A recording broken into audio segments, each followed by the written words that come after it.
Alright, in this lecture we will start building our Python script, which is the backbone of our web application. What we have so far is the front end, so we have the index.html page, which when you enter some data there and you submit, an HTTP post method is being triggered, and that post method navigates to this success.html site. And underneath this method is sending the email and the height. Now we want to make use of this pair of data and use it in Python. So, and we also got this static where we have this CSS file. Great. Now let's go ahead and create the Python script. But first, as you know from the section where we built this website with Flask earlier in the course, you need to create a virtual environment. You can also make it without using a virtual environment, but it's a good idea to have it because it helps you isolate your environment in a fresh Python installation, which later you can use for deploying your web application on the cloud or on the web server. So I'll open a terminal here, shift right click, open command window here, and you want to make sure you have virtual env installed. So pip install virtual env, I have it installed. And then once you have installed it, you go ahead and say Python with the env flag venv and the name of the folder where you want your virtual environment to be created. And this should be virtual. If you are on a Linux, you'd have to write here virtual env.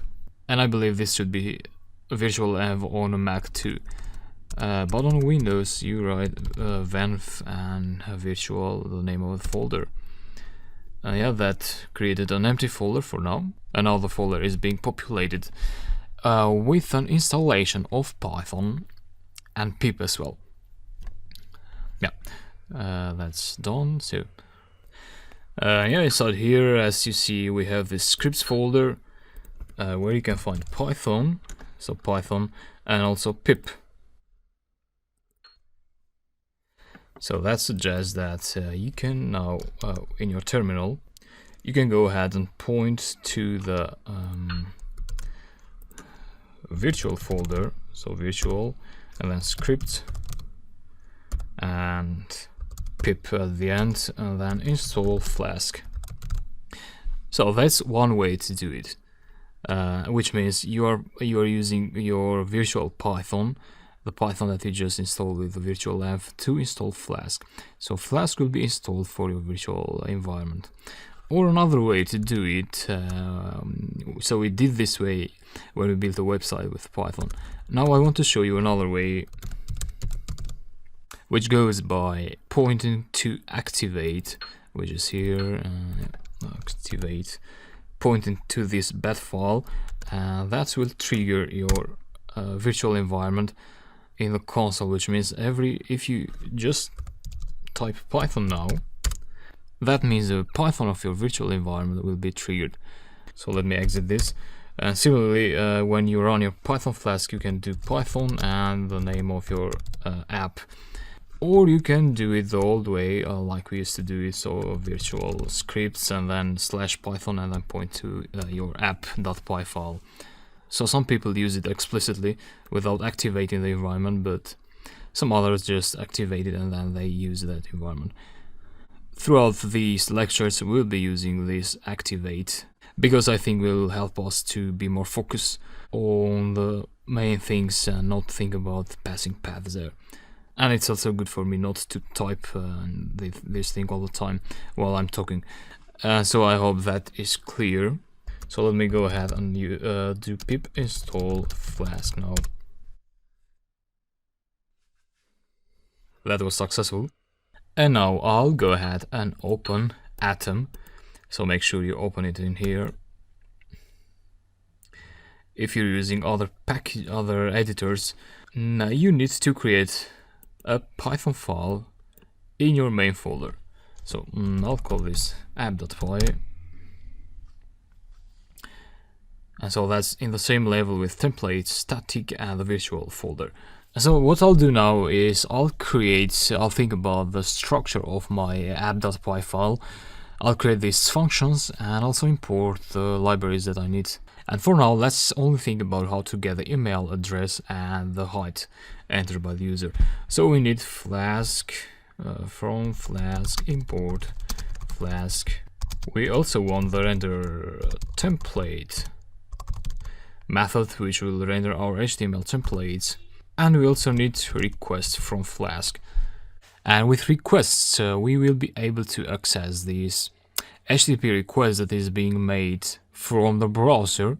And then we can read these requests, so we can fetch this email address and the height. We'll see how we'll implement that in a while. And then the usual things, so app equals to Flask and name. So I assume you know what these do, because you should have taken the lecture where we built this Flask website. So that should be clear. And yeah, then we need a function with a decorator. So app.root, and so when the user visits the home page, this function will be executed. Let's call this index. This will return render template index.html. So with this, Python should be able to go to the templates folder and get the index.html file and render it in the home page. That's clear, I believe.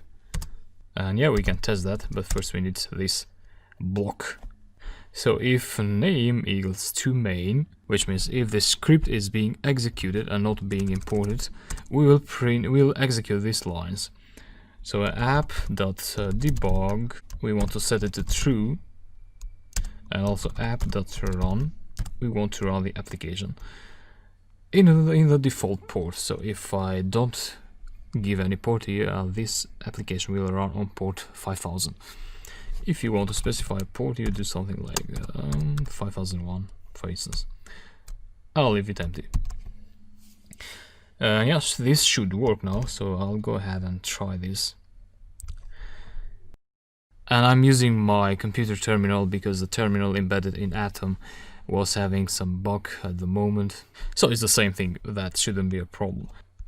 Yeah, so I'm in an active virtual environment there, so I'll go ahead and python app.py and execute. So this is saying that my application is running on this IP, which is equivalent to localhost and column 5000.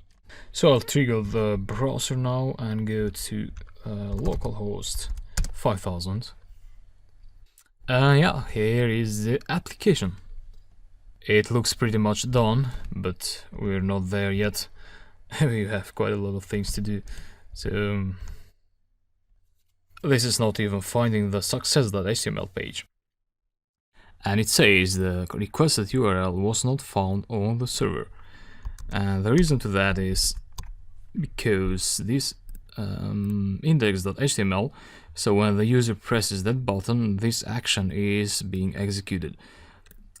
So the application is trying to find the success.html, but it doesn't find it, and the reason to that is because we haven't rendered that HTML file in any of our mappings here. So here we are mapping this URL, and there we are rendering this index.html, but not success.html. So we want to create a decorator here, app.root, and how can we call that URL? Well, let's say success. So let's beat the same name with success.html. They can be different, but it doesn't matter. So when this URL is visited, we want to execute this function. Let's call this success as well. And we want to say render template success.html. Actually, yeah, return render template success.html. Now this will almost work. Let me save the script. So the app is running, And I say this will almost work because it does work if we visit the URL manually. But if we try to send some data to the server, this still doesn't work, as you see. The reason for that is because in the index.html page, as I said, this is just rendering a file which Flask is not being able to find. So you need to pass Jinja to placeholders here with these double curly brackets. So you would say URL for success. Good. Now I still expect to get another error, but let's see what we get this time. So I want to go step by step, one step at a time, so that you understand things. Yeah. Submit. And this says method not allowed this time. The method is not allowed for the request URL.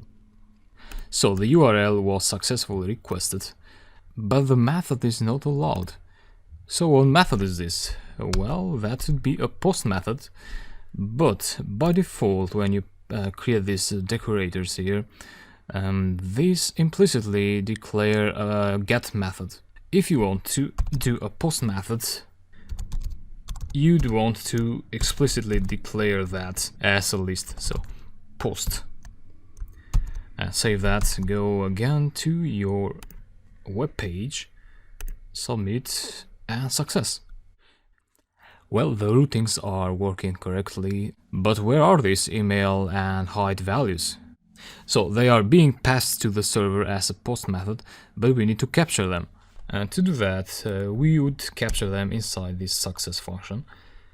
So these two values are being generated when the user visits this URL by pressing that button. So at this moment we want to capture these two values. Now sometimes you might also get a get method through this URL. So for that reason you may want to make sure that if request.method equals to post, then what you do is, let's create a variable, say email equals to request.form, and get the form element with the name email name. So what I did here is we want to make sure if we're getting a post request, because the user might also visit this URL through other means, and we want to make sure that's a post request, so we are getting this email and the other height values. And if that's a post request, we grab that email and then we return this template. So this request is the one, the method or the class that we are getting from this import, and that has this method. So this request is being able to read the method of the request and stores that in this method object. And so if that method, if this is equal to post, that we're dealing with a post method. And we want to grab the form element from this request. So this HTTP request has some elements, and if you want, you can look up for that on the internet to learn more about HTTP requests. So there are quite a few things you can read about that. And so this has this form element, and that form element, which you can see from index.html. So this is the form, and this form has this key with this name, and this key has the value that the user enters. So what I could do here, before I go to the height, I could print out the email and see what happens. But I have to keep the console open there.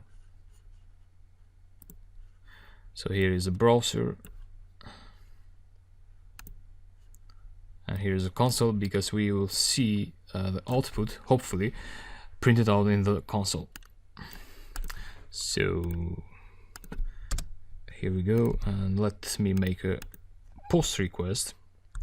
So I'm just sending some data to the server, and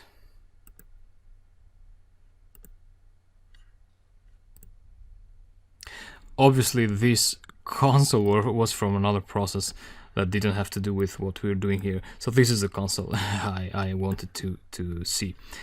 And yeah, here we can see the two requests. So the first is a get request, which was the index.html page. So when I reloaded the index.html page, we got a get request. But then I entered this data, and that was a post request to this URL. So the first was the home page, so the slash, and the second was the success URL. And you can see the email address here printed out. Or alternatively, if you want to see how things are working, you could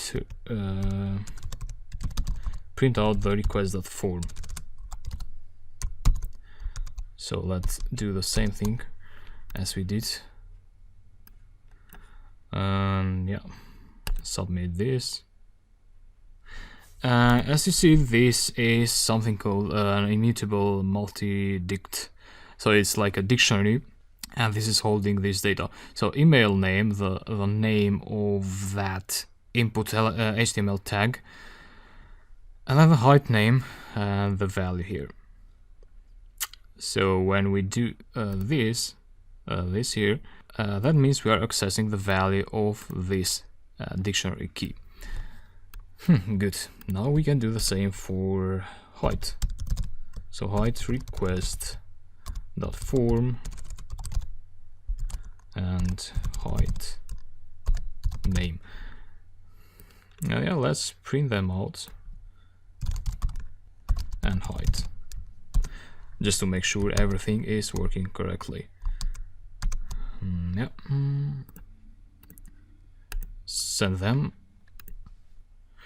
Yeah, here is the email and the height. And yeah, we're doing very well here.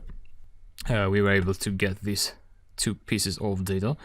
Then what we need to do next is we need to set up this database and then store this data in the database. So we'll be working on PostgreSQL. We'll be doing that throughout the next lectures. So talk to you in the next lecture then.